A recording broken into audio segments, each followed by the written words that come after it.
अपनी बेबसी और लाचारी पर आंसू बहाती इस महिला का नाम अन्नो देवी है।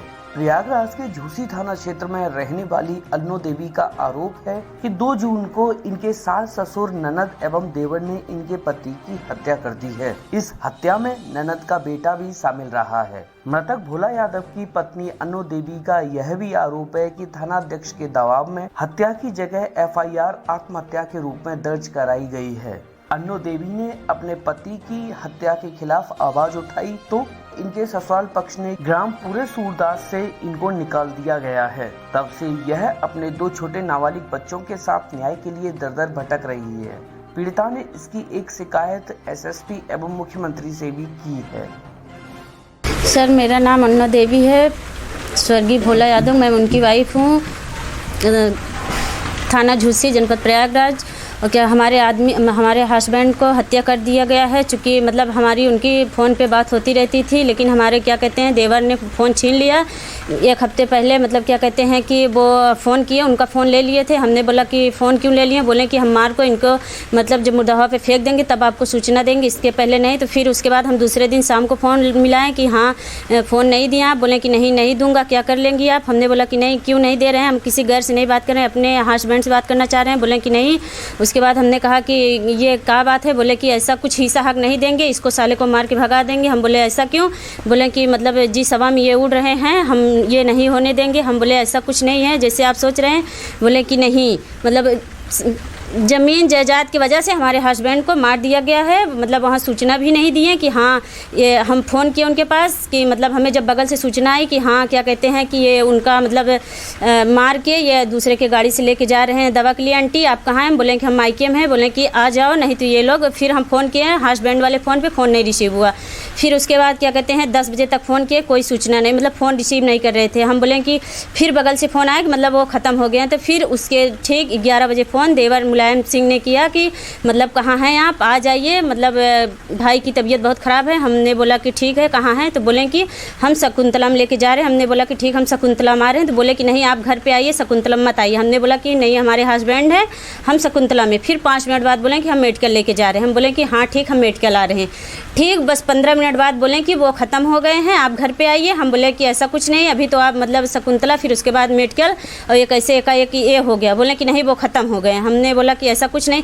फिर हम सूचना मतलब 112 पे कॉल किए भैया वाले नंबर से। तो फिर वहाँ प्रशासन गई, चूँकि प्रशासन वहाँ पहुँची, लेकिन तब पर भी हमारा कोई मतलब वो नहीं हुआ कि हाँ सही है। हम भी प्रेजेंट टाइम में कमरे में गए, कमरे में कुछ भी मतलब ऐसा फांसी फंदा वंदा कुछ भी नहीं था।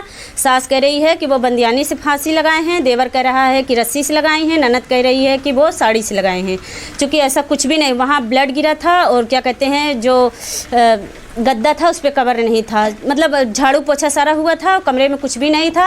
देवर लोग मारे हैं, झूठ बोल रहे हैं कि वो ऐसा कुछ नहीं। चूँकि हमारे रान पड़ोसी जो हैं सारे बता रहे हैं कि हाँ उनको मार दिया गया है। वो मतलब 1 बजे रात 1:30 बजे रात तक लड़ाई हुई थी। और उसके बाद जब वो मतलब क्या कहते हैं आज तक ना कोई फ़ोन कर रहा है ना कुछ, बस मतलब दर बस बदनाम कर रहे हैं और गाली दे रहे हैं कि कहीं भी मिले उनको और उनके बच्चों को भी जान से मार दिया जाए। आप हत्या के लिए किसको दोषी मानती हैं? उसमें हमारे देवर हैं मुलायम, चंद्रशेखर, रतन, और क्या कहते हैं ननद का बड़ा वाला लड़का शुभम, और ननद की 2 लड़की हैं प्रिया, प्रियंका, और छोटी वाली ननद हैं जगीता देवी। आपने थाने की शरण ली तो थाने से क्या आश्वासन मिला? जब थाने पे गए, थाने पे वहाँ क्या कहते हैं इंस्पेक्टर सर बोले कि ऐसा कुछ नहीं, वो सुसाइड किए हैं। हमने बोला नहीं सुसाइड नहीं किए हैं। बोले कि वहाँ आप मौके पर वहाँ नहीं थी। हम बोले नहीं, मौके पर हम नहीं थे, लेकिन क्या कहते हैं वहाँ हमारे हस्बैंड मतलब वो हर आए दिन मारते पीटते थे। हमारे देवर ननद सास ससुर सारे लोग मिल के लड़ाई करते थे। बड़ा वाला लड़का मेरे ननिहाल में रहता था, छोटा वाला साथ में रहता था। जब वो लड़ाई करने लगते थे, ये छोटा वाला लड़का उठ जाया करते तो इसको हमारे देवर उठा के फेंक दिया करते थे, इधर से उधर दरवाज़ा बंद कर दिया करते थे। मतलब उन लोगों का बहुत गलत निगाह था। गलत निगाह से हमें मतलब वो क्या कर मतलब अपनाना चाह रहे थे, ऐसा हमारे बस की बात नहीं थी। इसलिए हम बोले कि ऐसा कुछ नहीं है। फिर हमारे हस्बैंड 3 दिन पहले हमें ला के हमारे ननिहाल में छोड़ दिए और उसके बाद 1 हफ्ते बाद ये लोग ऐसी घटना कर दिए। चूँकि उनसे बराबर बात होती रहती थी हमारे फ़ोन पे।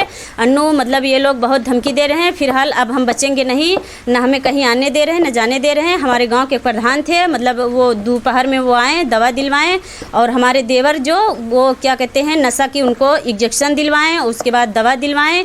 1:30 बजे तक मारपीट की हैं। उसके बाद 2:30-3 बजे की ये केस है, मतलब 3 बजे ये लोग मार दिए जान से। चूँकि वो फांसी नहीं लगाएं। इतना हर आए दिन लड़ाई मारपीट होती रहती थी, लेकिन आज तक वो नहीं कहें कि हाँ मन्नू फांसी लगा लेंगे, ये कर लेंगे। वो हम कहीं लेके रहेंगे लेकिन आगे फांसी नहीं लगाएंगे। हमारे पास 2 बच्चे हैं। क्या पुलिस की कार्रवाई से संतुष्ट है? नहीं, हम पुलिस की कार्रवाई से संतुष्ट नहीं है, क्योंकि आज तक हमें कुछ न्याय नहीं मिला। आप अधिकारियों से क्या उम्मीद करते हैं?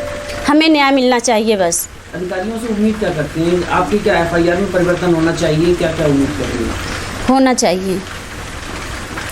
आप मुख्यमंत्री जी से मिलेंगी इस प्रकरण में? बिल्कुल मिलेंगे। दर हकीकत ये है कि अन्नो देवी SSP इलाहाबाद के यहाँ गई थी। उसके बाद वहाँ मैं भी मौजूद था।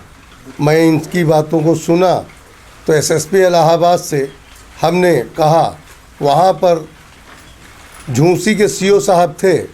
उन्होंने कहा कि आप तो अपनी मैके में रहती। तो हम कह रहे नहीं सर, मैं इनको जानता हूँ, पहचानता हूँ। तीनों ने मुझसे गुहार लगा कि भैया मेरी कोई मदद नहीं कर रहा है, आप नेताजी हमारी मदद करें। तो भाई मैं कांग्रेस पार्टी के पूर्व जिला अध्यक्ष होने के नाते मैं अन्नू देवी की मामले को शासन प्रशासन को जगाने का काम कर रहा हूँ। इन्हें न्याय मिलना चाहिए। मुझे इसके लिए किसी भी हद तक गुजरना पड़े, चाहे धरना प्रदर्शन, इन्हें न्याय दिलाऊंगा। और जब तक इनको न्याय नहीं मिले तब तक कांग्रेस पार्टी के हर कार्यकर्ता इनके साथ खड़ा रहेगा। क्योंकि हमारी आदरणीय नेता प्रियंका गांधी ने कहा है कि गांव-गांव में किसी मजलूम के साथ न्याय हो, उसके साथ अन्याय ना हो, उसके तहत हम लोग अन्नू जी के साथ हैं। इनको मदद के लिए हर संभव प्रयास करेंगे, हर अधिकारियों से मिलेंगे, हर लोगों तक जाएंगे। ये वो ज़रूरत पड़ेगी तो चीफ मिनिस्टर तक हम लोग जाएंगे। क्या कांग्रेस इनके लिए कोई धरना प्रदर्शन वगैरह भी करेगी? जी हाँ, हम इनके लिए रोड पर उतरेंगे और इनके लिए हर तरह प्रशासन से इनसे मदद मांगेंगे।